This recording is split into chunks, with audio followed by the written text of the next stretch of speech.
So welcome back, and joining me now is Don Lee from SK Hynix, and he is the Executive VP of the System IC business.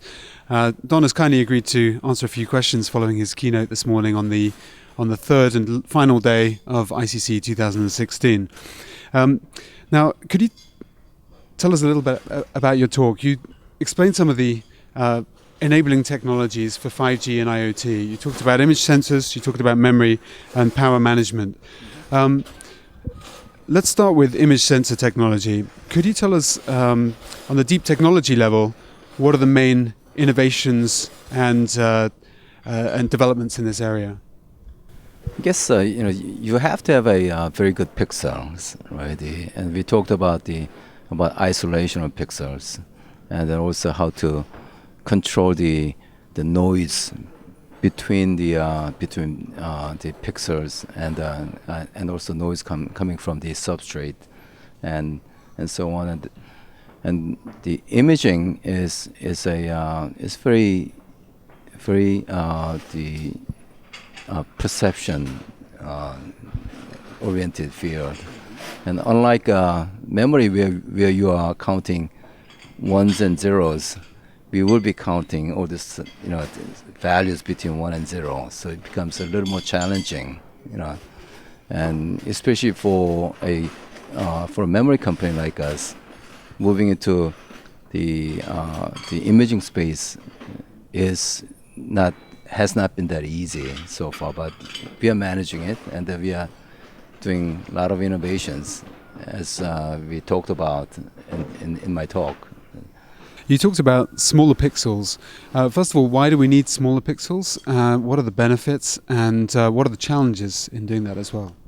Well, it's driven by economical reasons. As you have smaller pixels, you can pack more in a smaller space, and it will cost less to manufacture them, right?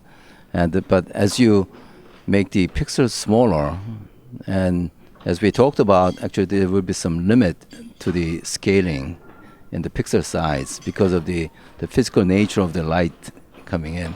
And we think it's going to be around 0.8 and 0.9 micron the pixel size. And also as you are putting more pixels together closer to each other, there will be a lot of artifacts coming from the density, the higher density of the pixels in a smaller space, smaller area.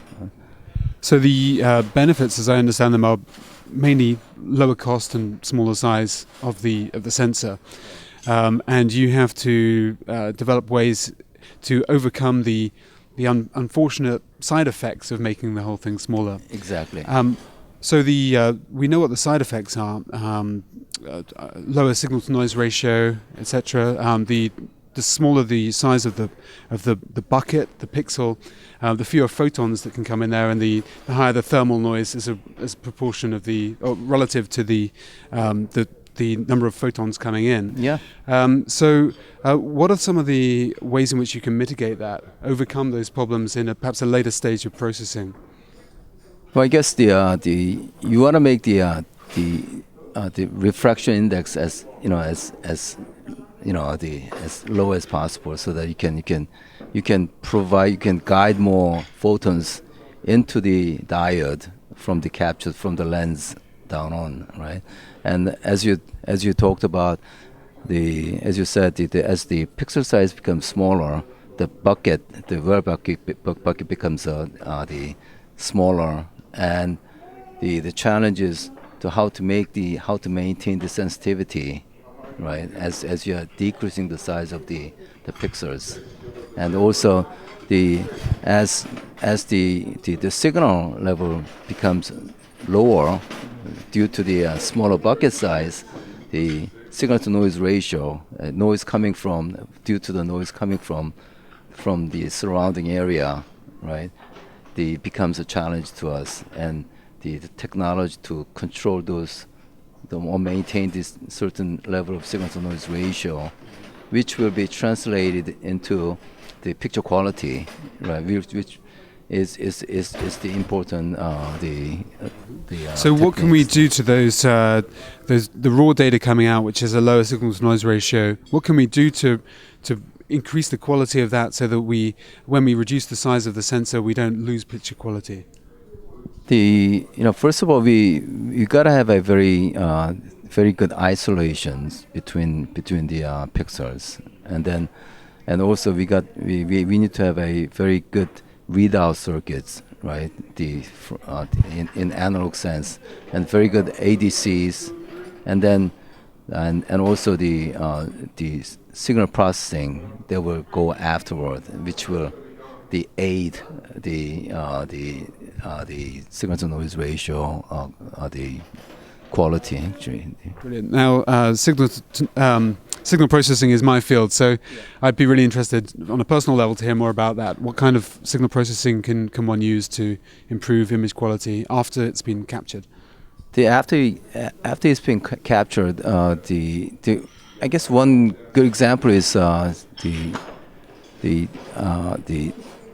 lens. I mean, what we do is something like there are sometimes you have a dead pixels around, right? So we do DPC, which is a dead pixel correction, right? And we also these are the ones stuck on white or black, right, white or black, and also we do lens shading corrections where you can actually compensate the shading coming from the lens. And there are a whole lot of other algorithms which are being developed at this point. Brilliant. You also talked about speeds of image capture moving up to potentially even 360 frames per second. Now, is that for consumer electronics or is that more for professional video? I think it's it would be just a matter of time before it becomes like consumer electronics. And our job is to make it more affordable, right? Why does anybody need 360 frames per second? For slow motion, right? And you just want to have a more freedom, right? Degree of freedom, right? Okay, sure. And you also talked about the bit depth going from today's 10-bit to potentially 14-bit in future. Yeah. Again, what does this mean for consumers? The higher fidelity, right? Higher definition. So I think it's the consumers want more and more, right? They just, as long as the quality level we can provide is affordable, the consumers will, they will want it, So. Now, these image sensors are coming down to a price where they're so cheap that you can even have multiple sensors on one device, one phone or tablet or whatever, in order to not only improve the picture quality but also open up new possibilities. Could you tell us about some of those possibilities? Yeah,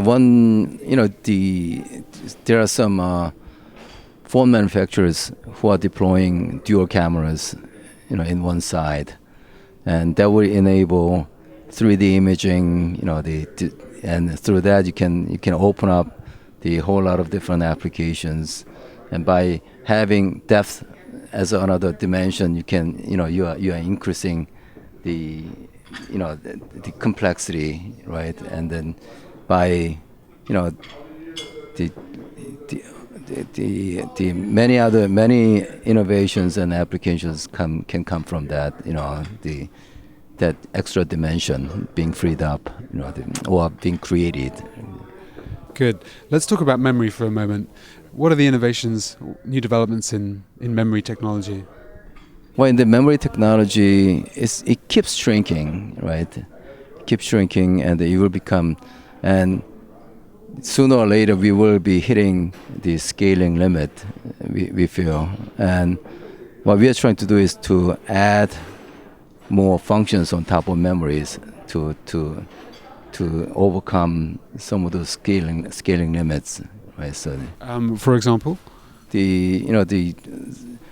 there are technology called the processor in memory, right? So we like to bring pre-processing or computation closer to memory so that you don't have to go back and forth between memory and processors. And this is because of the memory bandwidth issue. As you have more data being moved around, the actual limitation on the chip is the speed of moving the data around. Exactly. This is costing power, and it's costing space with all the internet connects and the rest of it. So we are trying to minimize the electron movement between components.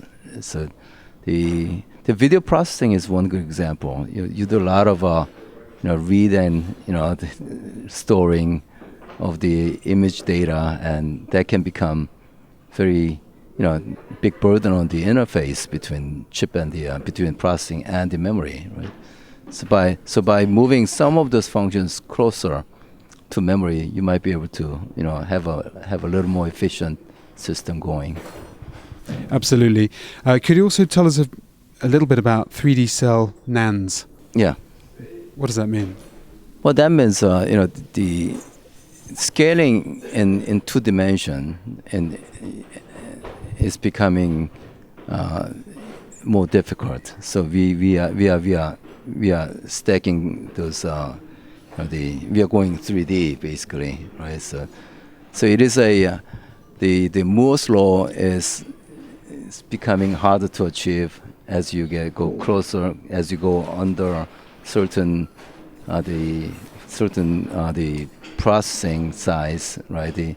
So what we are trying to do is to extend the Moore's law by way of 3D stacking. Right? So Would a fair analogy to that be that in cities, as real estate becomes more and more valuable and precious in the city centers, that we see skyscrapers emerging, and this is a way of dealing with the space problem? Exactly. Yes, you can think that way.